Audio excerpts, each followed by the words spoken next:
everybody, and welcome back. So for those of you that actually watch the recordings, you will notice that in our last episode, Mussi Diskin, Freddy Mendoza, Richard B, we're all wearing the same thing and in the same position. And that is because we just finished recording an amazing conversation with also advanced trainer Kathleen Friend, who is no longer able to be on the recording with us, but we are charged and alive and connected and excited, and we have the great exciting privilege and honor of introducing you to another advanced trainer, peer leader, I don't even know what to call you, person who's able to join us. So we're recording again straight off the bat, so this is going to be a good one. Hang in for there, because there's a lot of energy.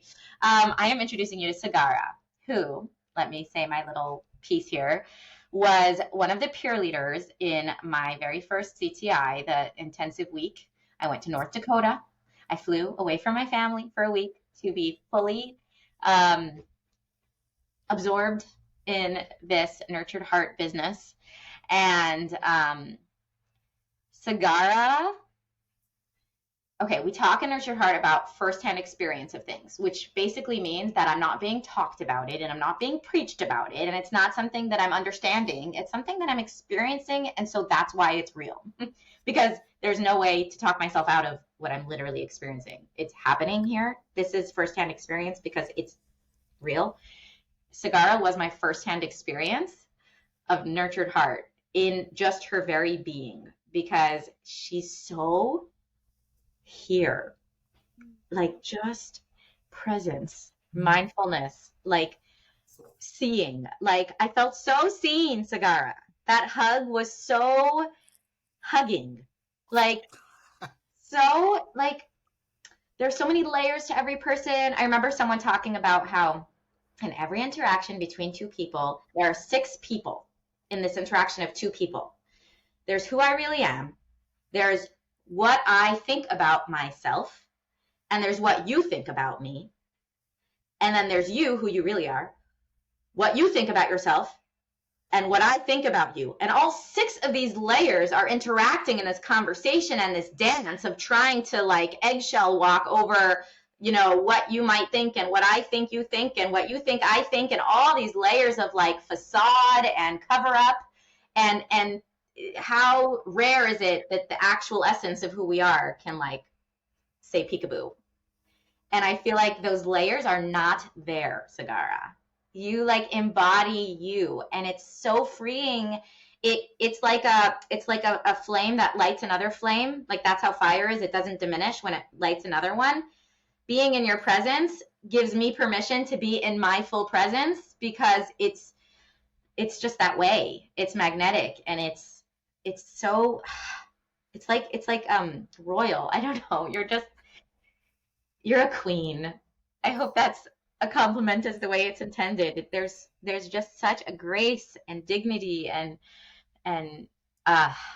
it's full acceptance. It's full openness, because there's not those layers, that garbage that everyone else, we all collect and hide behind. It's like you've shed that, and you're just in your light. So this is such a treat. I'm so happy for everyone that they're going to get to meet Sagara. So I don't know, Sagara, what do you want to share with us? What do you want to tell us? No pressure. No pressure. Well, thank you. I'm breathing in, traveling to that moment when we first met, to that CTI, being in Fargo, and yeah, it was before COVID. There was just so many. It was a different time, and it's such a joy to, you know, we don't know how we have these moments in life. We cross paths with people. Sometimes it's a few seconds, sometimes, and we don't know if we're ever going to get to see each other again, or we don't know, you know, who we are to each other, or we don't know.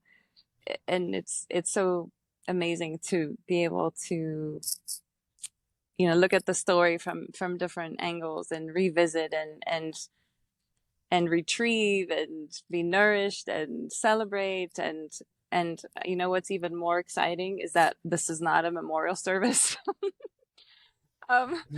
So, you know, we've kind of touched on that a little bit. You know, there's been a lot of loss lately, and there's been a lot of celebration, a lot of mourning for, you know, dear ones, people that are close, and people that maybe we just knew for a moment. I had a dear friend pass yesterday morning that I, only got to see recently for a little bit, and we were supposed to meet again. And then I just found out she'd passed, and it's that shock of like, we have, I love that you use the word magnetic. We have these moments, and they are kind of magnetic, and they are kind of electric, and we never know.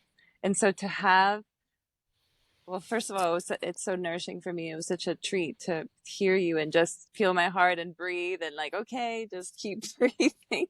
But to have these moments where we get to be in celebration of the richness, alive, and bringing awareness and putting words to our experiences that maybe only happened internally for us at the time, is such a gift. And Mussi, you have such a gift with communication, and you're such a bridger between worlds and for people, and you have this, you facilitate connection in ways that is so, you're such a marvel in that way, and I love that about you so much. And I can see the ease and the fluidity that has grown, and that continues to grow, and not only for you and yourself with your own, because you've been so generous about being transparent about your process internally as well. Like, I think so many of us learn so much from you and feel this alliance with you and this connection, because you share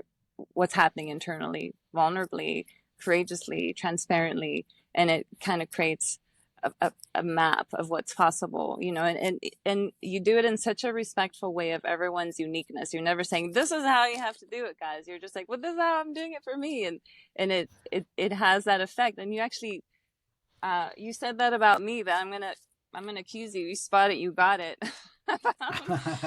That acceptance, that allowing that your presence invites for people in their own unique ways is such a gift. It's such an opening space for growing, for learning, for feeling safe to turn inward to like, what is the inner voice actually saying? Can I even hear it right now? Because sometimes the noise of what we're dealing with in any given moment is so intense that we can't hear that inner voice, or we can't even feel what the body's doing, or it's just and I feel like you bring this quality of refinement to that relationship, where it doesn't have to scream at us or hit us on the head with the 2x4. Like, there's more and more refinement to where like, oh, that voice is with me all the time, and it's such a gift. Actually, it's like hanging out with your best friend. That's how I feel with you. I've always felt like, from the moment I met you, and whatever interaction I get to have around you, there's this quality of really making friends with yourself, making friends with that inner voice, making friends with the process, even when it's hard. And it's such a gift. So thank you. My turn to breathe, Sagara. I'm a marvel. She said that. Did you guys hear that? She called me a marvel. You are a marvel. You are a marvel. You are definitely a marvel. I love the idea of the magnetic.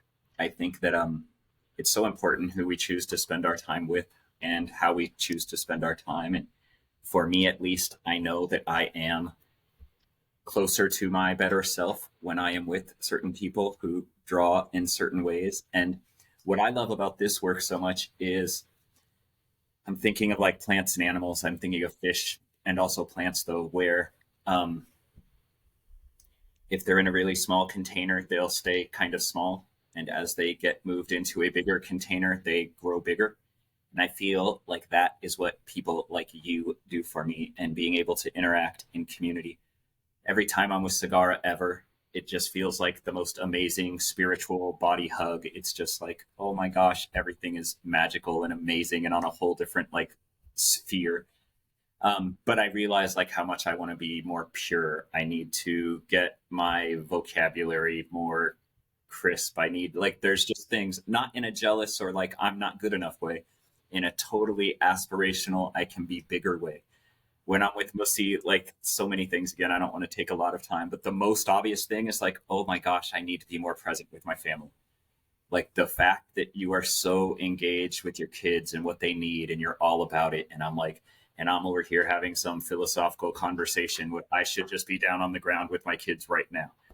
And I like both aspects of that, right? And Richard, I hardly know you other than through these conversations, but already just in the last couple hours, I'm like, man, I need to really get much more serious about my Judaism studies. I need to really start getting more into the heart.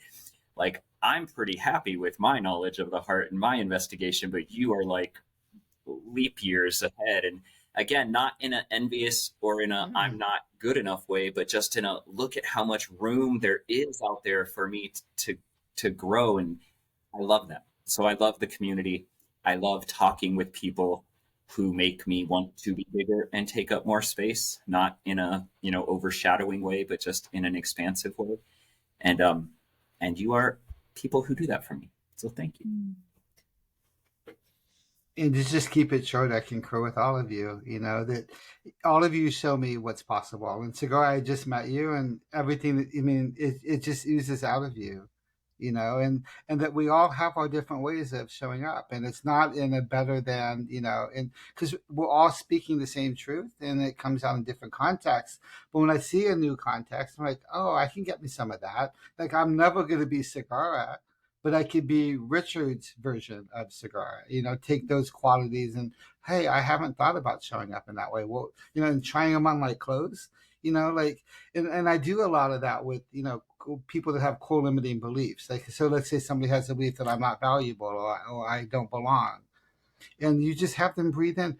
What if you were the most valuable person in the world? And just breathe that in and put your hand over your heart and just hold the possibility for like 10 seconds. And look at the thing you're struggling with.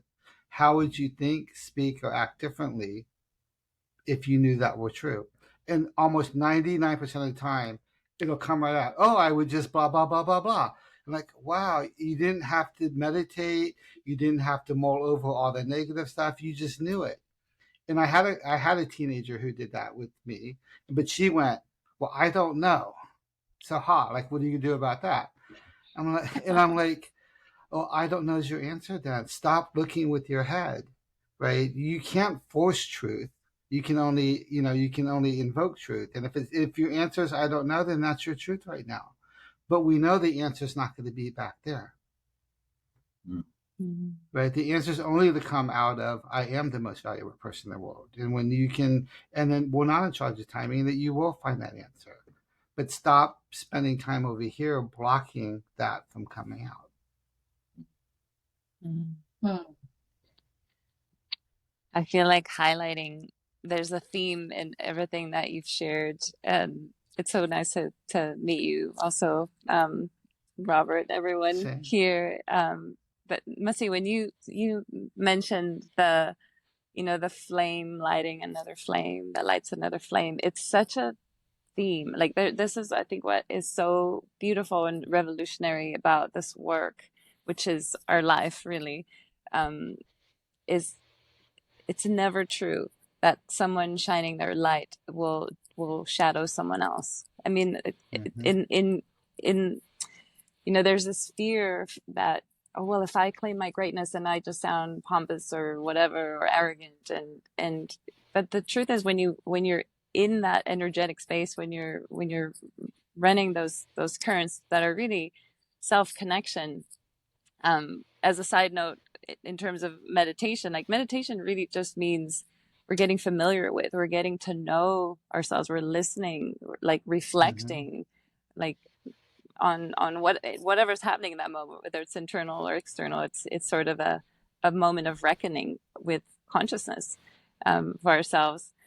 And in those moments, there's the portal to the present, which literally portal to the present meaning the moment. There's always a gift there. And that gift usually ends up creating a spaciousness that opens something up that will spark something for someone else. And then that will kind of spark something that will open something. Like my experience, and I've been pretty into this for a while now, like maybe obsessed, but unapologetically obsessed, because it's just mind-boggling how it's uncovered so many untruths. And this isn't about creating a divide, or this is right or this is wrong. Far from that. But a reviewing and a reflecting on truths that were maybe conditioned or borrowed or imposed, and that really weren't serving. They just really didn't feel good. They felt limiting and hurtful, if anything, in myself and in relationship. And this, this flame to flame, this igniting greatness, as Howie would say, I have only seen it produce benevolence, produce more richness, produce more connection, and maybe produces it's I like to play with words. I'm gonna reset because I could go off on a whole like produce, you know what I mean? Mm-hmm. But this I really wanted to highlight this particular thread of connecting with your inner wealth, connecting with your greatness, whatever it is in that moment, whether it's a 5-second reflection or like, okay, this is up for me. And even though it may feel uncomfortable, even though I don't know what it's about, it may not be logical, it may be inconvenient, but I'm at least going to hold the space for it to be, that it's in a process and that it's part of the richness. And in doing that alone, it opens up the space for others and creates an abundance of, okay, I've even experienced it when it stops time, literally, like time will stop where everything was just running in chaos and crazy. It like stops time. So it's so important, and it's so beautiful that we get to actually speak to that and highlight that. And it seems like I'm not the only one who's noticing this now, which is so fun that we can just pour on each other and on ourselves, and it doesn't take away from anyone or create any less for anybody else. In fact, it generates more. How cool is that? The energetic alignment here is beyond, because that is exactly what I was thinking, and I was actually and feeling and experiencing, and I was like just busy listening, but like that was my next words, was this, all of this, because when you were sharing your thoughts on me, I was experiencing such humility, and that's the piece that is so counterintuitive, and what people are worried about with nurtured heart or greatness is, are we creating this pompous, like egocentric, I'm the best, and it's energetically so clear to me. Words are a little bit harder, but I'll try. But this idea of like, it aligns with like abundance versus scarcity, and expansion versus constriction, and connection versus separation. It's all the same. It's definitely the experience of all of this keen awareness and experience of my greatness and my light. It doesn't make me feel better than other people. It blows my mind of how in the world am I this thing? And it's the most humbling experience to believe it, to lean into your recognition of me and believe it is the most humbling thing. It's like, whoa, and it's purposeful, and it's expansive. And the thing that I've experienced in this transition of believing my greatness and leaning into receiving other people seeing it, and receiving being seen, from my husband deciding that my website should be mussidiskin.com. I almost, major imposter syndrome, like, do not call that website my name. Why do I want my name on Google search? Help, to like hearing someone recognize me. The transition of when I didn't know my greatness, I felt so unsure of where I belong and how much space I can take, and if it's okay for me to take space, that I was kind of starving, and everybody around me taking up space was a threat to me, because they were taking space that I didn't have, and there was envy on a very subconscious level, and there was a sense of how do you have that and I don't, and it's not fair, and where's my turn, and where's my space?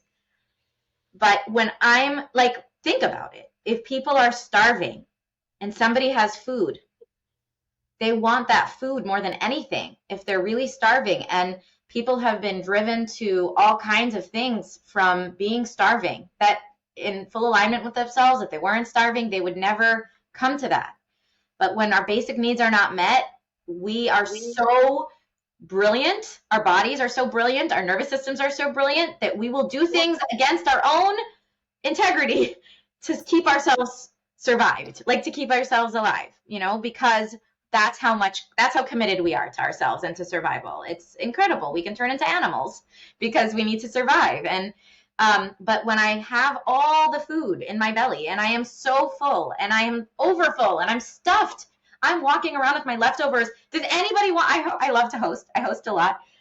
You know, in a past life, I actually did a lot of parties and events and things like that. And it's like, does anybody want my leftovers? Please, somebody take the flowers home. Here, I have so many flowers. Just take. I just want to give and give, and I want you to take it, please. It's so overflowing. I'm so full. I don't want any more. Please take. And that's my experience of leaning into believing you all about me and experiencing it in myself, that I don't even need you to tell me because I know it. And I'm standing in this light and I'm like so sure of it, and nobody's a threat. If anything, it's like, wait a second, like, do you know how brilliant you are? Like, and you, like, we're also, there's so much room for everyone else because I'm no longer fighting for my space. So now it opens the door for so many other things. I'm thinking about my hoarding problems, which are not hoarding problems, because I know that hoarding problems can be a lot worse than what I have, but I just have a hard time throwing things out. And I keep things that I probably shouldn't keep. And when I've been exploring this, because my husband's really been wanting me, again with the organization, we talked about this in the last one, my husband's been wanting me to like not have so much stuff. And when I lean into like the energy of that, there's the scarcity, there's a fear of, but if I let go of this, you know, my kids' markers are all over the place. If I let go of this blue marker because it doesn't color that well, then I'm not going to have any blue marker at all. But what happens when I close the door to something that isn't serving me anymore? What happens when I throw out a blue marker that doesn't work well? What happens when I'm not scared that there isn't enough? When I trust that there is enough, so I don't have to hold on so tight to my little breadcrumbs. I can open up to a full meal. You know, like what happens to that is not only will I find more blue markers, but like I'll have a whole like tub of paint. I don't know. But you know, like the doors that open when I don't have to hold so tight, when I can let go because I trust in abundance, that happens in this process of owning myself fully. There's so much space and room for everyone because they're not a threat. I don't even know that I understand what I'm saying. I'm speaking what I'm experiencing, and maybe you all can make more sense of it, but it's very real and very true. I can't unbelieve what I experience. Like, this is fact. If I could add a little visual, perhaps. I want to talk about the fire metaphor. I want to talk about, you know, birds all want to sing in an orchestra and everybody has their sound. Like, there's so many pieces to what's been shared. But I'm going to stay in the moment, which is not those. Those things are a few minutes ago. In this moment, I was thinking so clearly, Mussi, when you were talking, like, if you can see me, which people watching the video can, like, this is defensive, right? This is maybe safe, but it's defensive. It's closed off. It's possibly aggressive. Just doing that is now open and receptive. And it changes so much of the energy flow. And then connected to when I'm holding on. And again, if you're in a tough spot, poverty, identity, growing up, teenager, like you're holding on to things for life, you know, you need to be holding on. But the thing is, when you want to grab onto something new, this is what I hear you talking about, Mussi, right? I can't, if I'm trying to grab onto new things while I'm holding, I'm just punching them further away. I can't grab. And it's terrifying when you have to make a new habit or change a dynamic. But the only way for me to be able to grab onto something new is to let go of what I'm holding on to. And that very thing, again, goes from defensive to receptive. But it has to be so trusting. And I don't want to ever underplay or downplay the fear that is legitimate when you're letting go of who you are for who you might be, when you're letting go of how you've been to grab onto who you can be again, when you're letting go of ideas and beliefs that you have held for a long time, they got you through a lot of your life so far. to see something new. So that I was just, when you were talking, I'm like, I think we just have to acknowledge that we have to let go in order to grab onto new. And it's really scary. I think Richard wants to say something. Can I say one more thing really quick, which is to bring this all back to what I was saying about Sagara and then what Sagara reflected back to me, and that's where this all came from, because this is defensive, but it's also attacking. So me as the person here, seeing you being defensive, I put up my defenses in response because now I have to be protected because you're attacking, so now we're both like this. And when you're like this, there's no attack. You're so secure. You're so open. You're so willing. You're so inviting that I'm like, okay, sure, I'll come. And that's what I found in you, Sagara. And I will say it about myself as well, is that the safe space that we create is not because we're trying to make people show up, and not because we are, creating space by making ourselves smaller. We're so okay with who we are. There's no defense. And that openness is so inviting because it's so not attacking, because there's nothing to attack. I am perfectly fine with me. You will not threaten me no matter what. So go ahead and show up. And that's a felt experience that happens when you're in someone's presence, like Sagara. And what my people who have talked to me said about me, and I'm going to own that and appreciate that about you. Spotted to got it. Richard, thank you for your patience. No, so I mean, that's the word that was coming to my mind when you were just talking right now. It was invitation. That because you have room to create invitation when you have something to invite them into. So if you don't recognize and live out of your good qualities, your greatness, your secret sauce, then there's nothing to invite them to, right? But I wanted to say something of what Freddy said, and now I'm just not quite. It kind of left, which is okay. It's not meant to be right now, but if it comes back, I'll kind of interject back in. But I think part of it is, I do remember, it's a process, right? Going from here to here, right? And so you didn't just, one time, Mussi, say, "Oh yeah, thank you for that. I'm good," right? You struggled with, can I really do this, right? And so between here and here might be, let a finger go, right? Try that, and then you go back, right? And people beat themselves up when they go back. It's like, no, it's okay. Like if I'm walking to the post office in the snow and I slip, do I have to go back home and start over? No, I'm still there. Or if I slip back a few feet, I've already been here, so it's easier for me to get back to that. And that a lot of times when you do get here, it's, oh no, I don't know what to do, right? And so to start letting people know, especially people that have trauma, that it's possible that I don't know can be safe. Because I don't know is the answer that you're at right now. Great that you let go of this and you don't have any place for anything to come in right now is okay also. That I don't know is an answer. But we get so anxious of not knowing. And I really believe that it's a partnership, right? We're a co-pilot with spirit, right? We're not the pilot. And so we have ours to do, and the earth, God, spirit has us. It has us to propel forward, right? Because the earth is here for our growth, right? And the earth grows. So there can be hurricanes, there can be tornadoes, there can be volcanoes, but then it resets, right? It recharges again. And so what happens, I think, is a lot of times we get to, I don't know, and we try something, especially people that have come out of trauma. I finally got my voice, I'm going to do this, and it goes horribly bad. And they run backwards. Oh no, it's not going to work, not going to work.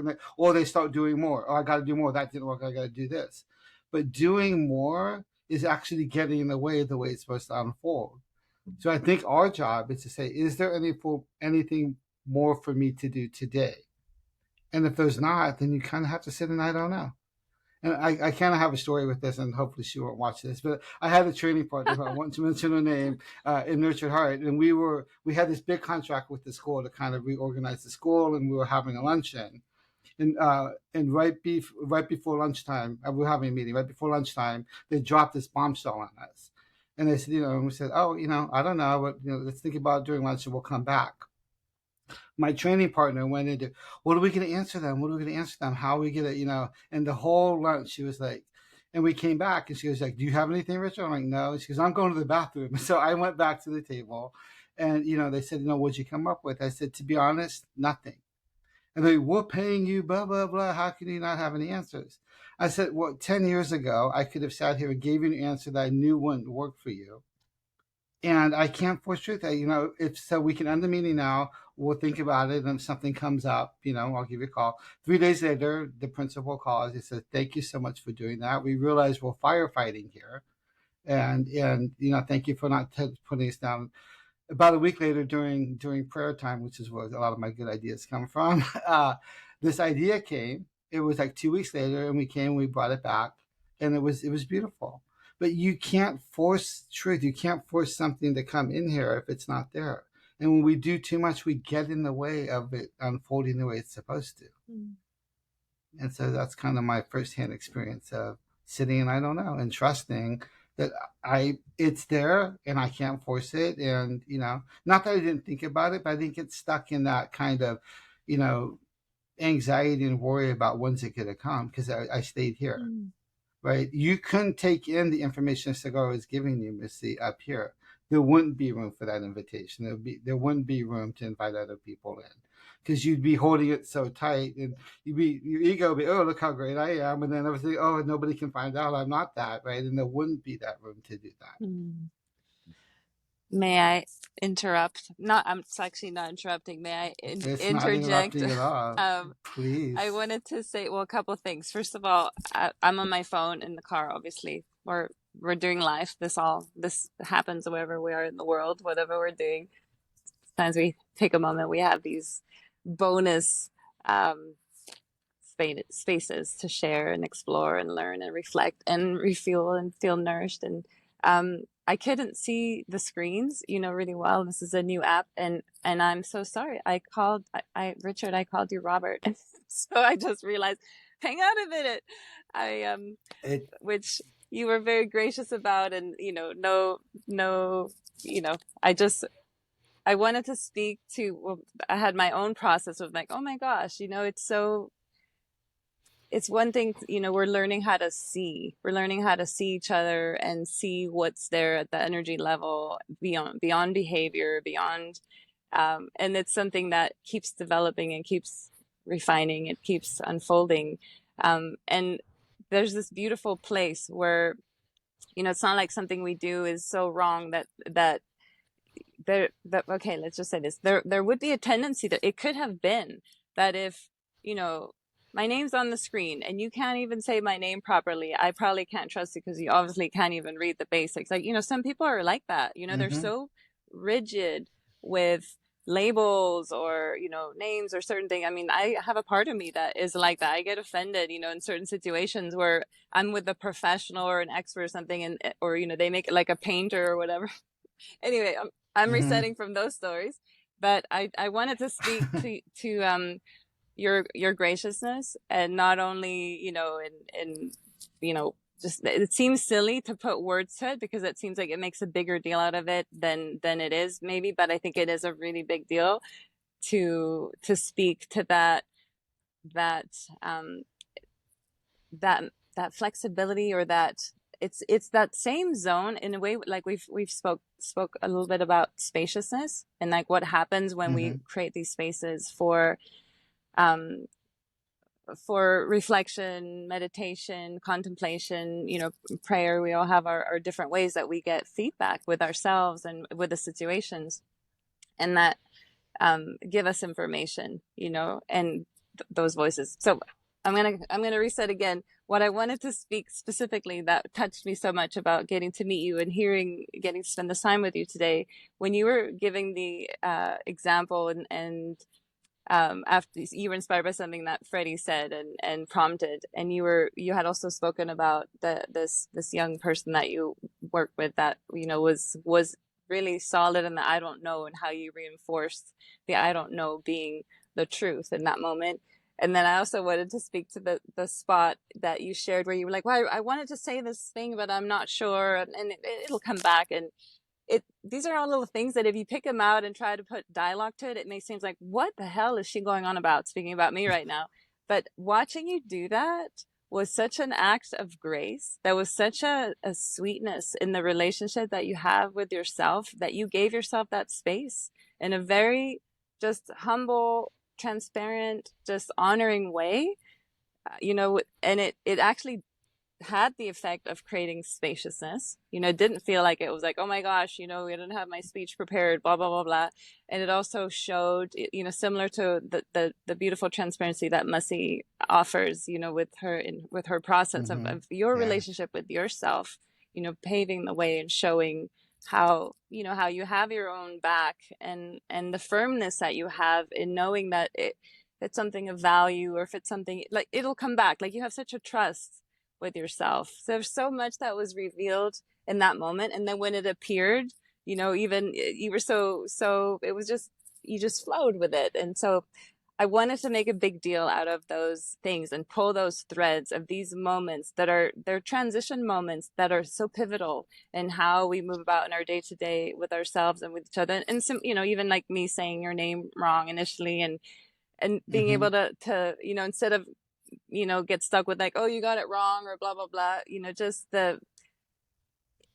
all those, even the mistakes or the lapses or whatever we would want to label them, are opportunities to connect on a deeper level, to open up, the I don't know, being like, okay, well, I don't know is such a great place to be. Like you were saying, there's so much truth in that if we just land in the spaciousness of that, it does open up a whole new world of exploration. So I hope that made sense in some way, and It I did. wanted to say that. And my apologies. So nice to meet you, Richard. Yeah. Nice to meet you too, Sagara. The spirit in which you showed up in, you could call me anything. Really, it doesn't matter. I mean, that's the thing about this stuff, is when you're energetically present with someone, it doesn't matter, right? Because this is the way we're supposed to show up with people in the world, and there's no mistakes, and there's only learning. And so that's beautiful. And thank you for sharing your beautiful spirit. And it's nice getting to know you too. This is my first interaction with you. So I want to just concur with Sagara in the first recording we did together, Richard. I think I said it in the recording. I watched myself come from this it was one of the first recordings I did. So I was all, professional and hello, my name is Mussi Diskin, and I have all my guards up, and I'm like, and I just watched myself just sink into the comfort of Richard's humility and grace and gentle, soft, like confidence. It's so apparent that this is intentional and conscious, and we're not born that way. Like, this is Richard being Richard in the fullness of it. It was just so, I said, I think in that recording, like, I get why your clients stay with you and why you have success, because there's such a calming, welcoming graciousness in your humility of how you speak and what you say and how you just, it's really congruent. That's your word, right? yes. Thank you. Shall we close with something? Yes, Freddie, you take this away. Oh, we should, because we needed to be gone a long time ago, but it's so refreshing, and we're all addicted to this, so we're going to keep going. I just wonder sometimes when people are new to the Nurtured Heart approach and what it is we're doing, even when we're talking about other things, it's like a love fest almost, where we're talking and everybody's like, oh my God, I can see people rolling their eyes. Like, why do I even want to listen to this? It's just them talking about other people, and I don't know any of them, and how is this relevant to me? But again, I hope that people connect with what Richard just described energetically, because there's been lots of years in my life where I would have that reaction. And with Nurtured Heart, I just don't. I am totally rapturously engaged in other people, seeing other people's greatness and recognizing it. I don't find myself ever bored. I don't find myself ever like, why are they saying this? I find myself drawn to, this is how human beings are supposed to interact. Like, this would be great if we could all see and talk to each other like this. That's what I want to sign up for. So I hope that there's audience members out there having that experience for the first time, because it is addicting. And I do want to piggyback on that a little bit too. This is a process. We didn't just wake up and be here, right? There's tips and tricks, and everything that comes into everybody else's mind comes into my mind too, right? And so there's a whole process, within between there and here, right? Like, you know, do I want to take something personally, right? So, one of my tricks is when somebody, if you didn't offend me, Cigar, so this isn't about that. But if somebody comes up to me and really says something mean, right? One of my tricks is to say, isn't that interesting? Right? Because I want to take it personally, but I don't, right? So that reflex is there. But that little check of, isn't that interesting that they had to speak to me that way, helps me to personalize it and helps me keep congruent into who I want to be. If I didn't have that there, I'd go back and forth and not show up in my greatness sometimes.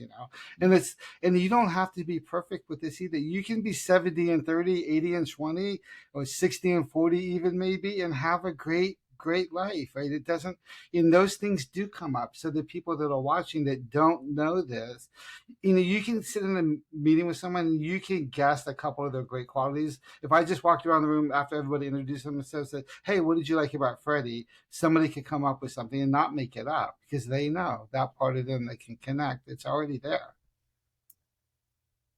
And we have to walk to this place. And so all those thoughts, all those reflexes do come up, especially people who have had trauma and experienced trauma in their life, because I have personally also. I know you shared that you do too, and professionally dealing with it. And it's practice, and that's why they call it practice, because we get opportunities to practice.